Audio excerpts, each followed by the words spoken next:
Okay, this is your second source packet, and we're going to do data set number 5. It's going to talk about rebuilding Europe or the Iron Curtain. And you're going to summarize the source. You're going to explain why this source is important. That's what the significance is. And then just like with all the other ones, you're going to decide whether this source is saying that the Cold War was the Soviet Union's fault or the United States' fault. So here's a little picture. Remember, the Iron Curtain is not an actual curtain, not an actual wall, but it is what was separating the side of Germany that the United States, Great Britain, and France had taken over after the war, and the side of Germany that the Soviet Union had taken over. So we're going to see kind of what each side was doing after World War II to their part of Germany. In 1946, the United States and Britain were making every effort to unify all of Germany under Western rule. The Soviet Union responded by consolidating its grip on Europe by creating satellite states in 1946 and 1947. One by one, communist governments loyal to Moscow were set up in Poland, Hungary, Romania, and Bulgaria. Stalin used Soviet communism to dominate half of Europe. Why Stalin did this might not be clear. Was he trying to build an international communist movement beginning in Eastern Europe?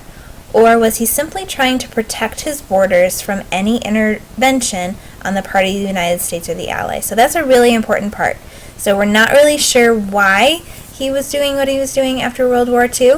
It could have been that he was trying to build up the Soviet Union, trying to become more powerful, kind of like what everyone was trying to do during World War II.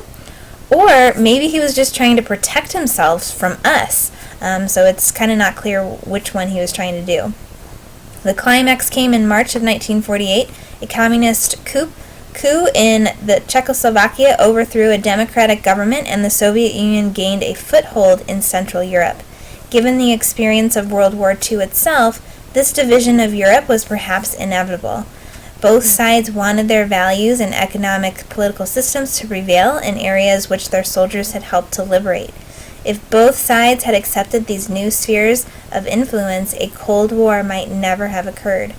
But the nations of Western Europe and the United States still had Hitler on their minds, and they soon began to see Stalin as a similar threat. So it's kind of talking about how there was so much fighting after World War II, they couldn't compromise on how Europe should be ruled. They were still butting heads about it. So if they had just kind of let it go, it's saying the Cold War might never have happened. But they couldn't let it go, and they couldn't decide on how they wanted to rule Europe.